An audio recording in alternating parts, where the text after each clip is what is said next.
What if I told you that, on this planet spinning quietly in the dark, there are more than 7 billion souls who have never tasted the bittersweet fruit of capitalism? It is a simple truth, almost hidden, curling up beneath the hum of everyday life. And yet, this is the true and untold promise of Bitcoin. I feel it in my bones, the acceleration, the dizzying rush of change. It is arriving too fast for us, for individuals weighed down by habit, for companies now stripped of their safe harbors, for governments rooted in old logic. We are already falling behind, breathless, watching the shape of a future morph before our eyes and finding that our hands cannot reach it in time. This is only just beginning.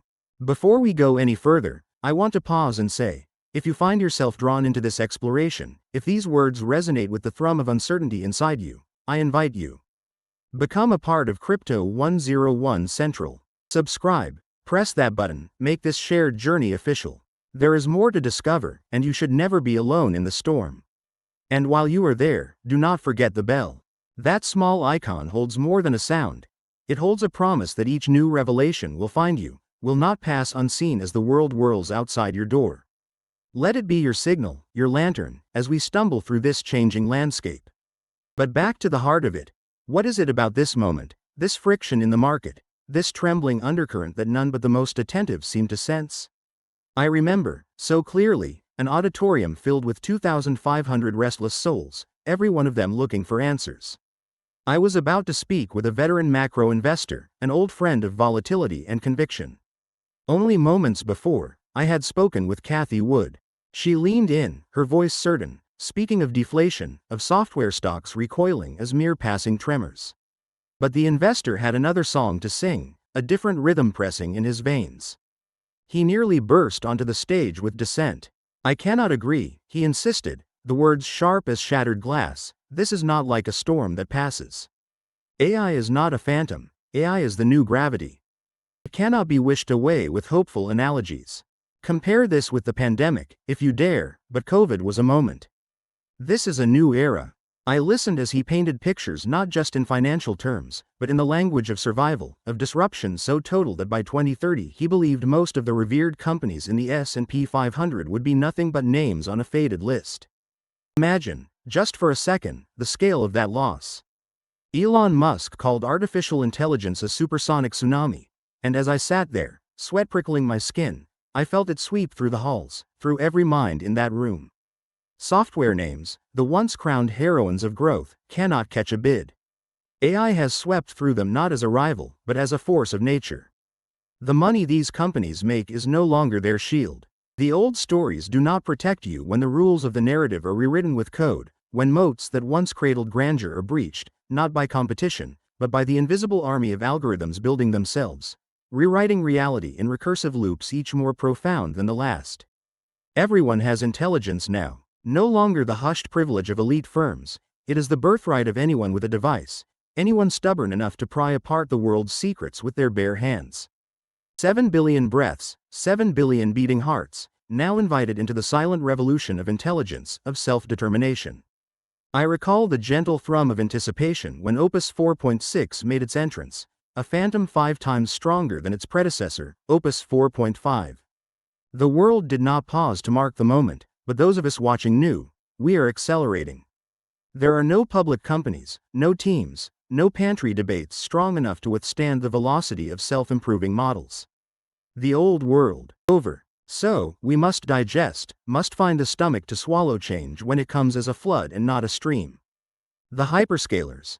Those 4 titans whose names are whispered like invocations. Meta, Microsoft, Amazon, Google, are under siege. Building out new fortresses of data with all the money the world can offer, but what if they cannot keep up? What if all that is left are cancelled plans, hollow promises, and a gap that no money can bridge? I feel the anxiety. The strategist does, too. I used to think of Google as impervious, as asleep at the wheel, but now look how fast the tides have turned. All these companies, you think they will just build AI, plug it in, and return to triumph? It is not that simple. The problem is deeper. Resources dwindle, data centers cannot grow like weeds, and every day, cancellations darken the story. There are new agents now, not just Western, but from the East, a Chinese model running on the strategist's own modest Mac Mini. No gatekeepers. Intelligence, free as water. Deflation creeps in, not as a rumor, but as a present and sharp-toothed fact, gnawing away at the safe margins of prosperity. Most of us still believe inflation will win out, but the machines are waging a different war, one of efficiency so relentless it scours the earth clean. Look at your life. If you have a pension, if you have a mutual fund, chances are your largest position is not something you chose. It is software, secreted inside familiar acronyms like S&P 500 or the thick skin of an ETF. And when the panic comes, when the supersonic, structural tsunami Musk predicted races through, the transfer of wealth will be so sudden that no hand will steady it. That is what terrifies me. Not the movement itself, but the speed with which the world can be upended, portfolios shredded by a wind that cares nothing for tradition. And there are dark clouds on the horizon. Anthropic, the new warden of AI's boundless prison, lost its lead safety researcher just days ago. He left, forsaking the machinery, to write poetry. Why? Because he has peered over the edge and seen what looms in the darkness. 500 vulnerabilities in the code, 500 open wounds waiting for a clever leech. If Anthropic can fall, what of your bank? Your secrets? Your safety? This is why we must talk about cryptography, about the old, quiet power of scarcity. When I hear the word quantum, I do not shudder. The true threat, closer now than ever, comes from the swarming agents that move with the speed of thought, breaking open the locks we think are strong. So, what now? Where do we plant our flags? In private companies? Do we hoard shells and barter for bread, or do we believe, somewhere, despite the chaos, in the promise of Bitcoin? There is no easy answer. The government will do what it must. The hyperscalers will survive, bruised, because their capital is still potent. But the market's faith is already fragile, the multiple of the market compressing as industries quake under the shadow of an unanswerable question. Are our defenses real, or only painted on glass? I believe panic is coming, just over the ridge of next month. I smell it in the shifting posture of hedge funds, the wary withdrawal of risk as new losses demand penance. These men and women are paid for performance, forced to slash commitments before the pain becomes unbearable.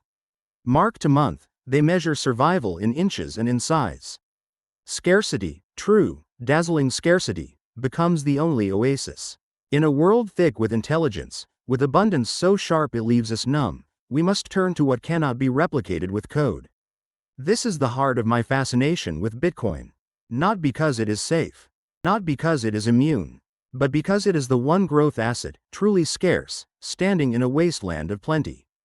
Commodities are temporary, cyclic. Bitcoin, when the storm ceases, will be left shining, if it can break away from the fate of software, if it can endure when others collapse. This, too, is hope stitched to uncertainty, the search for a bottom, the hope for a rebirth, hidden in charts whose lines echo the rise and fall of tides. Pause a moment. If the rage and fear and hope tumbling through these words reflect something in your own search, do support us. Like the video. Let the world, and me, know that you are here. That you are awake in this whirlwind with the rest of us, that your voice matters in the endless clamor. Pause the rushing voices in your head and add your own in the comments. What are you seeing, feeling, fearing as the storm gathers? The next few weeks will be the crucible. Maybe Bitcoin falls to 40,000, maybe it holds fast, but watch for the shift. Watch for the moment when software bottoms, when the collective belief that things cannot get worse lifts, ever so slightly. That is the rebirth. That is the signal, hiding in the noise. Where does this leave us, fragile creatures walking the edge of technological night? I am haunted by the stories the strategist told of his daily partnership with AI. How curiosity has become survival. How the future of investing rests not in old maps, but in learning, shifting, always moving with the wind. His advice is sparse but precious. Engage. Use the tools. If not for you, then for your children. To ignore the acceleration is a luxury we no longer have. Learn new skills. Use AI as a thinking partner, a way to find the blind spots in your logic, the cracks in your armor. At the end of the day, there is a distance still between the electric and the human. AI may write essays, but it cannot divine hunger, cannot feel the fear crackling behind your eyes or dream in colors not yet named. Our context is sacred. Our yearning is untouched. The strategist has poured himself into research, papers on health, on HRV, on macro and crypto. Sharing all, hoping to keep the rest of us a half step ahead. In a million ways, what we need most is not certainty, but warning, an early signal before the immune system of civilization falters. He wants to live, not as a digit, but as a pulse, fighting off the two demons that come unseen: cancer and sudden heart disease. The story is personal, raw, and mathematical all at once. This channel, this space, Crypto 101 Central, is here because the waves will keep coming. I will not always have answers, but I will always have questions and a story to go with them. If you have made it this far, if your pulse is quickening with the possibilities, please, do not just vanish. Watch another video, click the bell, join us, stay with us, let us face the supersonic tsunami together, uncertain, but unafraid.